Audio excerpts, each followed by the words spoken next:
السلام عليكم ورحمة الله وبركاته. الحمد لله الذي علم بالقلم علم الإنسان ما لم يعلم فأقصى بالقلم إعلاء لشأنه ولكونه طريق العلم وتعلمه، ثم الصلاة والسلام على أشرف الأنبياء والمرسلين نبينا محمد وعلى آله وأصحابه وإخوانه، أما بعد. أيها الأحبة, we are continuing with our lecture series regarding the scholars of Islam. For the Prophet ﷺ, he said in authentic hadith, Al-ulama hum warathatul anbiya wa inna al-anbiya lam yuwarrithu dinaran wala dirhama wa innama warrathul ilm faman akhadahu akhadha bihadhin wafir. The Prophet ﷺ, he says that the ulama are the ones who have inherited from the prophets. There's no prophet after Prophet Muhammad sallallahu alayhi wasallam. So the thing that is closest to prophethood is the knowledge that is with the ulama. Ikhwani fillah, tonight we shall be discussing the third of the four imams of fiqh, and that is the Imam Muhammad ibn Idris al-Shafi'i, who we follow his madhab in this country of ours, in Kenya and most of East Africa and many other parts of the world. They follow the madhab of this man Muhammad ibn Idris al-Shafi'i rahimahullah. Imam Ahmad ibn Hanbal, he says, Inni ad'u Allah fi duburi kulli salali Shafi'i. Says, in every single prayer that I make to Allah Azza wa Jal, I ask Allah to forgive Imam al-Shafi'i. I say, Allahumma gfirli wali walidayya wali Muhammad ibn Idris al-Shafi'i. And so also you find the Imam Yahya ibn Sa'id al-Qattan, Abdul Rahman al-Mahdi, Ishaq ibn al-Rahaway, Abu Thawr, and so many of the scholars of Islam. They say that every salah we perform, we make dua to Allah to forgive Imam al-Shafi'i rahimahullah. What is the status that this Imam has reached that is so great that the scholars after him, they make dua for him? One of our scholars who passed away about 90 years ago is called Ahmed Shakir. He's the one who he published the book Al-Risala of Imam al-Shafi'i. He says, if the scholars were to follow another scholar blindly, I will suggest to them to follow blindly the Imam al-Shafi'i. Imam Ahmad ibn Hanbal, he says, Imam al-Shafi'i is like the sun to this world and is like good health to the body. There's no way you can survive with those two things. Khani fillah, this is our lecture for tonight. Let us know a little bit about this great Imam, the Imam Muhammad ibn Idris al-Shafi'i. His name, Khani fillah, his full name is Abu Abdullah Muhammad ibn Idris ibn Uthman Muhammad ibn Idris ibn Abbas ibn Uthman ibn Shafi' ibn Sa'ib ibn Ubaid ibn Abd Yazid ibn Hashim ibn Abd Manaf ibn Qusay ibn Kilab ibn Murra ibn Ka'ab ibn Luway ibn Ghalib ibn Fihr ibn Malik ibn Nadhr ibn Kinana ibn Khuzaym ibn Mudrik ibn Ilyas ibn Mudar ibn Nazar ibn Ma'ad ibn Adnan. Hence he's from the family of the Prophet Muhammad sallallahu alayhi wasallam. His name meets with the name of Prophet Muhammad sallallahu alayhi wasallam in the place of where they meet at Abd Manaf ibn Qusay. So he's from the Quraysh, from the family of the Prophet Muhammad sallallahu alaihi wasallam. He's not from the Ahl al-Bayt per se. He is al-Muttalibi. He's from Muttalib ibn Abd Manaf. So he meets the Prophet alayhi salatu wasalam. This Imam Ikhwani fillah was born in the city of Gaza. He was born in the city of Gaza that is known as Gaza to Hashim. Gaza to Hashim is where the great grandfather of Prophet Muhammad sallallahu alaihi wasallam was buried. Hence Gaza has an important part in our Islamic history. So he was born in the city of Gaza in the year 150 of the Hijri calendar. This same year that he was born is the year which Imam died. Naam? We said before, this year Imam Abu Hanifa, the same year Imam Abu Hanifa passed away is the same year that Imam Muhammad ibn Idris al-Shafi'i rahimahullah was born in the city of Gaza. When he is about 2 years of age, his father passed away. And if a person loses their father before puberty, in Islam, that person is known as an orphan, a yatim. Losing a father, you become an orphan. And most of the greats of Islamic history were orphans. Starting with our beloved Prophet Muhammad sallallahu alayhi wasallam, and you find many great scholars, even Imam Bukhari, we mentioned before, an orphan during his father died in very young age. So he was born in the city of Gaza. The fathers died. The mother says to herself, Wallahi, I fear I shall lose my son. Says, Ya bunayya, ilhaq bi ahlika fi Makkah. Let us go back to your relatives in Makkah and you learn from them. So this pious lady lives with this young boy from Gaza. They go back to Makkah so that the son can grow up with the Quraysh. So he goes to Makkah. Very poor family. This is a widow. She doesn't have much. So she goes to the Maalim in the Kutab, the Duksi in Makkah. Says, "Oh teacher, please teach my son the Quran, and he will serve you whatever you need. Whatever service you require from him, any small work, he'll do for you." So the Sheikh agreed. Then he started teaching Imam Al-Shafi'i. And he's amazed with this young boy. Because after he finishes teaching him, he teaches the older students other verses of the Quran. And the person who memorizes it in one go, in two goes, is this young boy, Imam Muhammad ibn Idris Al-Shafi'i. So much so, when the Sheikh is traveling or when he's sick, the person who is the Kabir or the person who is leading the class is this young boy, Muhammad ibn Idris Al-Shafi'i. He never used to find any paper, any money to buy paper. He has to go to the dustbins, to the garbage area, and look for papers that have been thrown away so that he can write some of the knowledge that he received. He memorized the entire Quran when he was only 7 years of age. And he was very good, Ikhwani fillah, in shooting. You say shooting arrows. Is that correct English? He was very good in shooting arrows amongst his companions.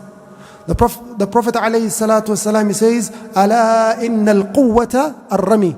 Ala inna al-quwwata ar-rami.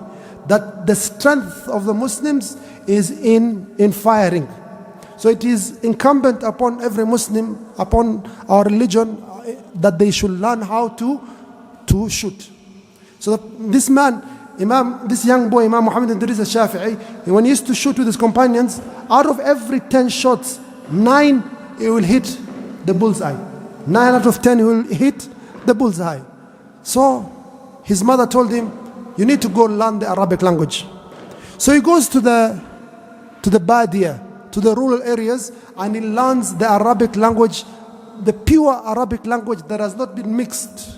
Like that in the towns, of course, you know the towns, there are people who have come from other communities, like the Persians have come, the Romans have come, the Africans are there, the Habasha are there. So the language is not that strong of Arabic. But outside, in the Badui, in the rural area, it's still the original Arabic language. So the Imam Shafi'i, he goes and he sits with this Arab tribe of Hudayl, and he learns from their poetry, and he learns from the extant language, until Ikhwani fillah, he became the most eloquent and articulate person in his entire time. The scholars of Arabic language, they say that we do not take any Arabic poetry as hujjah, as a source of evidence past the year 130 something, except only one person we take from is Imam Muhammad Idris Al-Shafi'i. He was past this year, but we take from him. His language is hujjah, is evidence in the Arabic language. He was so eloquent and articulate in the Arabic language. He says, Imam Al-Shafi'i, if it was not my love for fiqh, I would have been more eloquent and more excellent in poetry than the great Arabic poet Al-Labib. So about the age of 9, he has already learned the Arabic language. He comes back to Mecca and he starts, talking the fluent Arabic language, spreading Arabic poetry, and some of his family members were not very pleased with that. They said, "Oh, young boy." And one of them actually, I think, hit him with a stick. He says, "Young boy, why are you wasting your life? Allah subhanahu wa ta'ala has given you great memory, great hifd, yet you're wasting your time with this poetry and this wasting of time." Go learn the fiqh. He says, what fiqh do I learn? Who's the great scholar of this area of the world? They say the scholar in Medina, the Imam Malik ibn Anas, the Imam of Darul Hijrah. He has a book known as Al-Muwatta that was at the time the most authentic book after the book of Allah Azza wa Jal. Because Imam Bukhari was not yet born, not even written, he was not even born. So Imam Shafi'i, he says, who might have this book? He looks for one of the scholars of Makkah and he finds one of them has this book, Al-Muwatta, and he memorizes it, Ikhwani Fillah, in 9 days. This young boy, Ikhwani Fillah, had such an excellent memory, such a strong hifth, that if he wants to memorize a book, like a book has 2 pages, the book has, if you open it, has one side and one side. He has to block one side and he memorizes this side first. When he finishes this side in like a few minutes, like browsing, he has already memorized. Closes this side, memorizes this side. When he used to walk the streets, he memorized everything. So in 9 days, Ikhwani Fillah, he finished the book Al-Muwatta, that some of us, you take years to memorize such a book. So he studied under the scholars of Makkah at the time. The great scholar of Makkah at the time is Sufyan ibn Uyayna. Also the great scholar of Makkah at the time is someone called Muslim ibn Khalid az-Zinji, who was the Mufti of Makkah. This Muslim ibn Khalid az-Zinji, if you hear something called Zinji in Islamic history, these are people from East Africa. These are Bantus from East Africa. So this man was the great scholar of the people of Makkah. He was the Mufti. The Mufti, the one who gives fatwa in Makkah, it was this man. He had taken knowledge from Ibn Jurayj. And Ibn Jurayj had taken knowledge from Ata ibn Abi Rabah, who was also a black man from Sudan, a Nubi, who took knowledge from Ibn Abbas and Ibn Zubayr, and who took knowledge from Umar ibn Khattab and the rest of the Sahaba and the Prophet Muhammad sallallahu alaihi wasallam. The scholars, some of them, they used to say, we have never seen someone more excellent in Salah like Imam Shafi'i. Imam Shafi'i used to pray like this man, Muslim ibn Khalid az-Zinji, who took the Salah from Ibn Jurayj, who took it from Ata ibn Rabah, who took it from Abdullah ibn Zubayr, the Khalifa of the Muslims, who took it from the Prophet Muhammad sallallahu alaihi wasallam, who took it from Jibril alayhi salam. He was excellent in Salah. So this young boy, he decides to go to Medina to study under the Imam Malik. But he goes to the governor of Makkah and tells him, please write for me a letter of introduction to the Imam of Medina. Because the Imam of Medina had a very strong character that the people used to be afraid of him. So he gets a letter from his fellow Qurashi governor, goes to Medina and he meets Imam Malik. Imam Malik sees this young boy and is impressed with him. Says, are you going to read the Muwatta to me, or you'll get someone to read for you? I prefer you get someone to read. No, he says, I will read it to you. So the Imam read it, and in an excellent manner, in such an eloquent Arabic language, that Imam Malik kept him very close to him in the sitting, in the gathering, in the mosque of the Prophet Muhammad sallallahu alaihi wasallam. Imam Malik says to him, Ya Muhammad, O Muhammad, اتق الله واجتنب المعاصي فإن سيكون لك شأن. Says, oh Muhammad, اتق الله, have taqwa of Allah. And this is the best advice you can give anyone in this world. Allah subhanahu wa ta'ala says, ولله ما في السماوات وما في الأرض ولقد وصينا الذين أوتوا الكتاب من قبلكم وإياكم أن اتقوا الله. Every single prophet of Allah Azza wa Jalla says, U'budullah, they say, fear Allah, have taqwa of Allah Azza wa Jalla. كذبت قوم نوح المرسلين إذ قال لهم أخوهم نوح ألا تتقون إني لكم رسول أمين فاتقوا الله وأطيعون. This was the message or the wasiyah. So he tells him, اتق الله, number one. Number two, he says, واجتنب المعاصي, and leave any sin, big or small. Don't perform any sin. If you want knowledge to become firm, and if you want Allah subhanahu wa ta'ala to raise your level in this world and the year after, keep away from sinning. Do not take sin as a small thing. Like Ibn Mu'taz says, خلي الذنوب صغيرها وكبيرها ذاك التقى واصنع كماش فوق الأرض يحذر ما يرى لا تحقرن صغيرة إن الجبال من العصا. Do not look down upon these small sins, Because a mountain can be formed by small pebbles. Small pebbles can form. So he tells him, وَاجْتَنِبِ الْمَعَاسِي فَإِنَّهُ سَيَكُونُ لَكَ شَأْنٌ. I read from your face and from your actions that you will surely be a great man.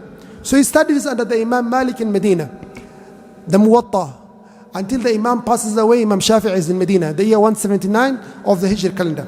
So he's taken from the knowledge of the people of Hijaz.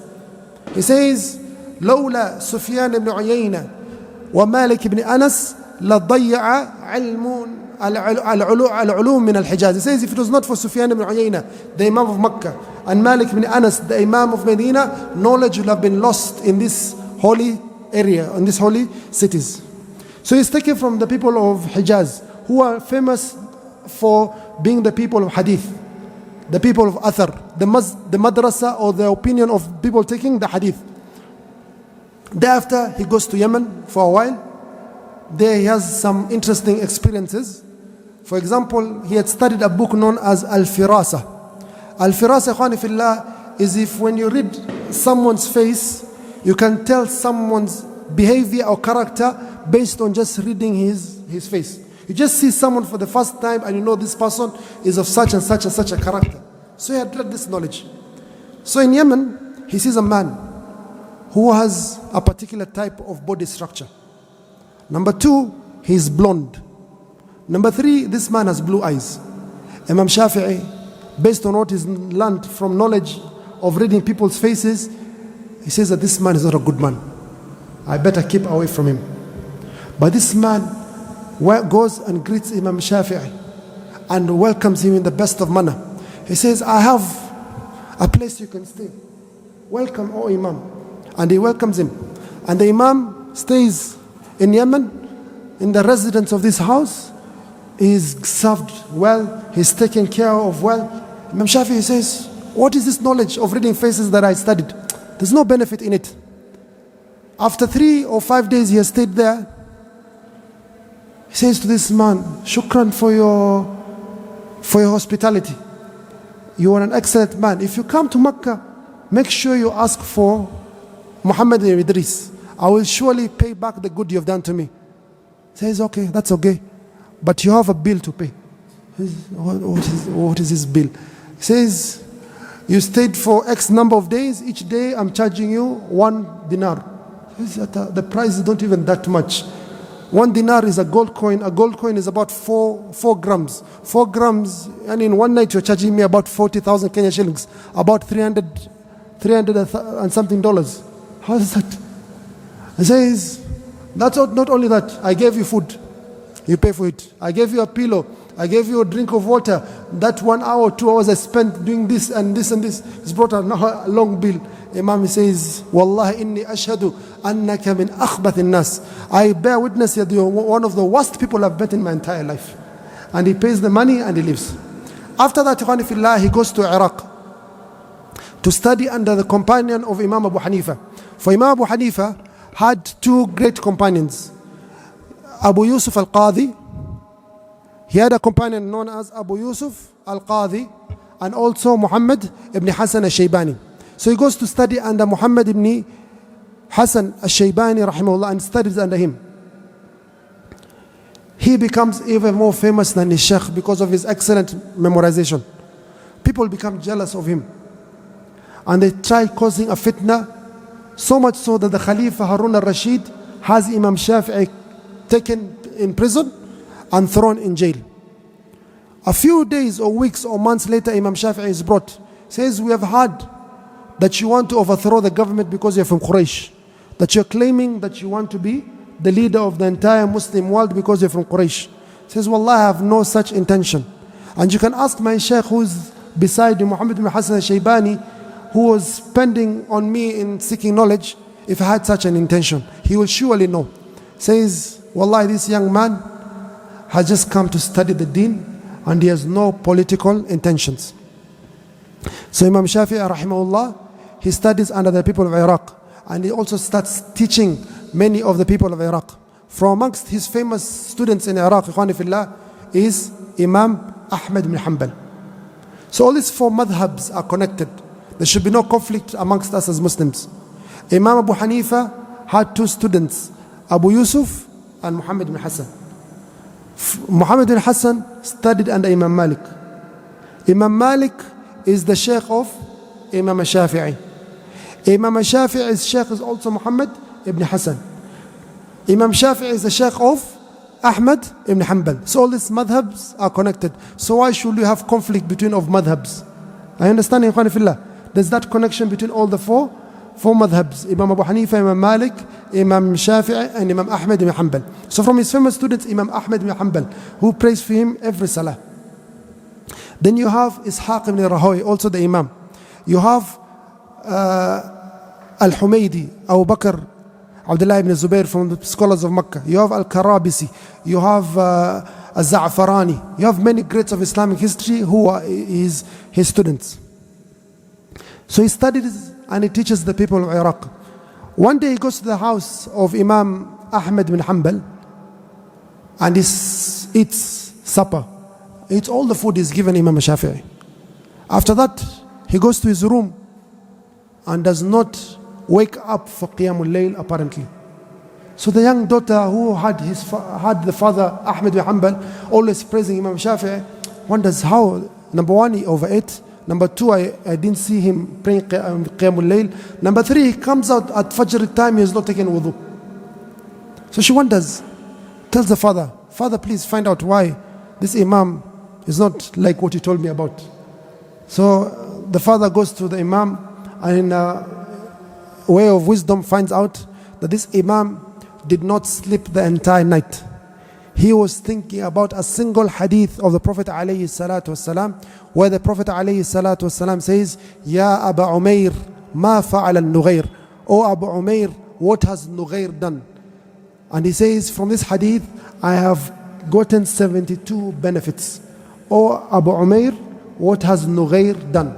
This is at the time of Prophet ﷺ. There's a boy from the family of Anas ibn Malik radhiallahu anhu, is called Abu Umair. He was playing with a bud, and that bud, after a few days, it died, and the boy was crying tears. So the Prophet ﷺ was joking with this young boy and asked him, "Ya Abu Umair, ma fa'al al-Nughayr?" The entire night Imam Shafi'i says he was thinking about this one single hadith. That's not even half a line, when you write the line. It's not even, it's like 5 words or 6 words. He says, first benefit, it is allowed to give a child a kunya. You can call that young boy Baba Sulaiman, the father of Sulaiman, when they're still very young. The second benefit, you can give a bird a name. The third benefit, it's allowed for Muslims to play with birds. Number 4, you're supposed to play with children. Number 5, the excellent character of Prophet Muhammad sallallahu alaihi wasallam. We got over 72 benefits from this hadith.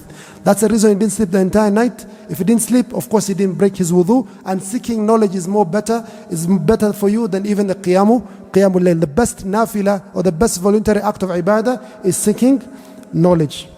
Such was Imam Shafi'i rahimahullah. Some people of Iraq had a lot of fitna and jealousy for this Imam, for he had a very strong memory. He had a very strong memory. So he leaves Iraq, he goes back to Mecca, teaches the people of Mecca. Thereafter, Ikhwani Fillah, he leaves and he goes to Egypt, where he'll spend the last years of his life.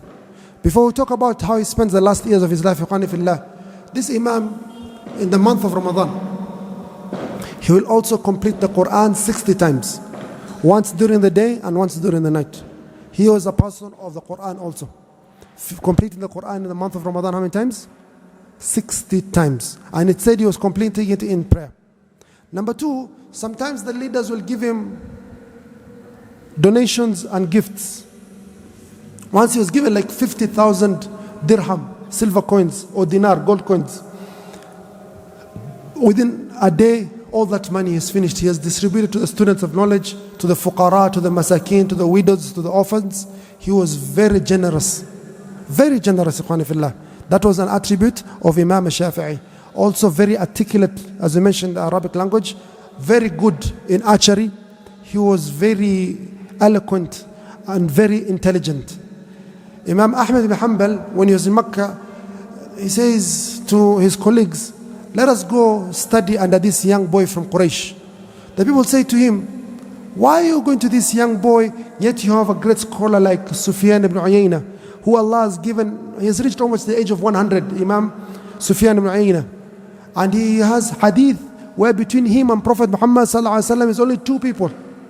Let's take knowledge from Sufyan ibn Uyayna, so we get the hadith with a high level. He says, if you lose the hadith of Sufyan ibn Uyayna from a high level, you get it from a lower level. But if you lose the intelligence and you miss witnessing the intelligence of this young scholar from Quraysh, indeed you will have lost everything. So Imam Ahmed used to love this man so great. So Imam Shafi'i rahimahullah, he's told by the people of Iraq, why are you leaving us, O Imam? Says, I'm going to Egypt. That is where Allah has written for me my death. I don't know how they used to know that. Perhaps Allah showed them in a dream. So he goes to Egypt, and there he has the new madhab. He changes some of the opinions that he had in Iraq. So there is something known in the Shafi'iyya, in our madhab of the Shafi'i, known as the new madhab of Imam Muhammad Idris al-Shafi'i. There is the old opinions and there's the new opinions. So we, most of the Shafi'i, we follow most of the new opinions, except for a few from the old opinions. So he comes there and he has students, Al-Rabi', Al-Muzani, and Al-Buwaiti. These are the 3 great scholars of Egypt, and they were his students. From the interesting thing about Egypt is like they're very rebellious. They had a scholar in Egypt known as Layth ibn Sa'd al-Fihmi. This man was even more knowledgeable than Imam Malik in Medina. He used to have letters between Imam Malik and Imam Layth ibn Sa'd. We shall talk about him in the forthcoming lectures, Imam Layth ibn Sa'd. But the people of Egypt did not follow the madhab of Imam Layth ibn Sa'd. His madhab died. They followed the madhab of Imam Malik.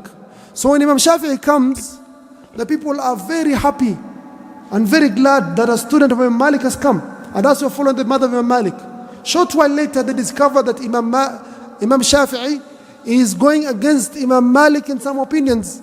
He's not following the madhab of Imam Malik strictly. He has some opinions where he goes against Imam Malik. So they cause a lot of fitna and problems for him until the Imam is expelled from Egypt. Then he comes back later. And his students increase in number. That the people who's following the madhab of Imam Malik, they reduce. They become so angry and jealous, some of them. One of them is called Ashhab ibn Abdul Aziz. He says, Wallahi, in every salah, I pray to Allah to give death to Imam Shafi'i. Imagine that level of jealousy that you're praying for someone to die from amongst the scholars. Some of them, they bring up a false hadith.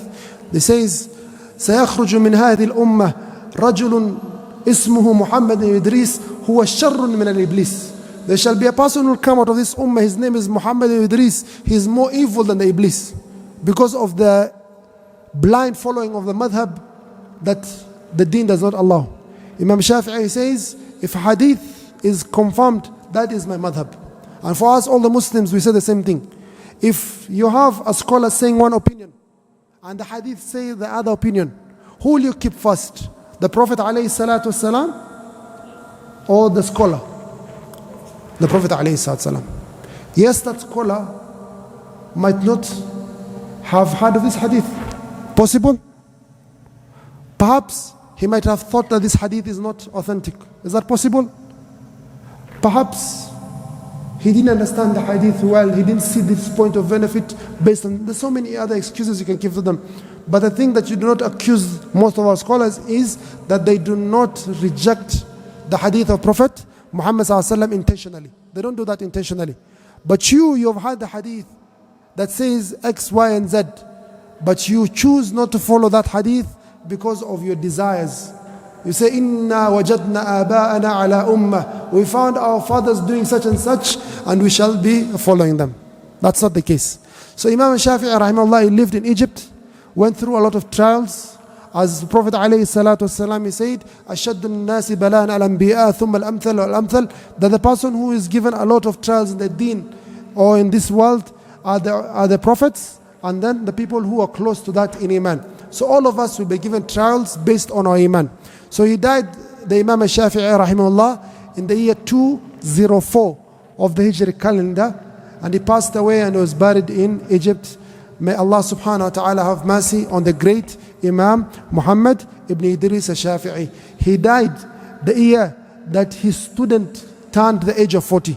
We mentioned this previously. Who is this student of Imam Al-Shafi'i that will become the Imam of the Muslims thereafter, that started teaching at this age? Who is that Imam we mentioned previously?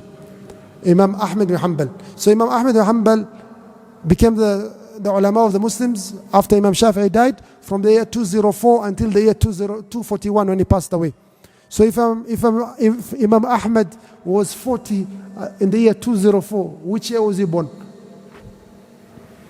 If he was 40 in the year 204, which year was he born? Simple, 164.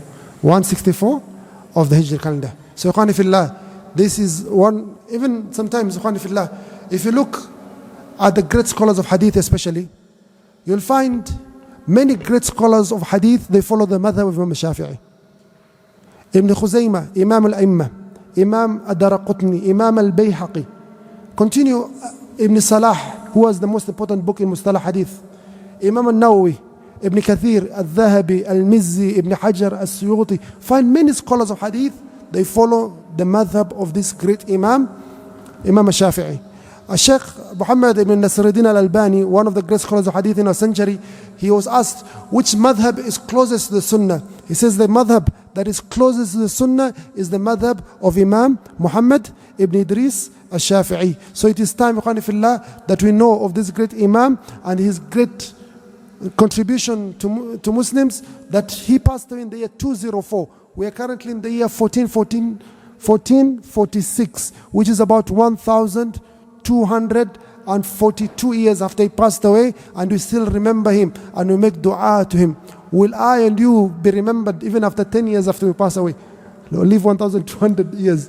Will you be remembered? What legacy are we going to leave? This is our lecture for tonight. Imam Muhammad Idris al-Shafi'i. Inshallah, tomorrow night, if Allah subhanahu wa ta'ala gives us health, we will be talking about the fourth Imam, and that is Imam Ahmad bin Hanbal al-Shaybani. Wa akhiru da'wana alhamdulillahi rabbil alameen. Wassalamu alaykum wa rahmatullahi wa barakatuh.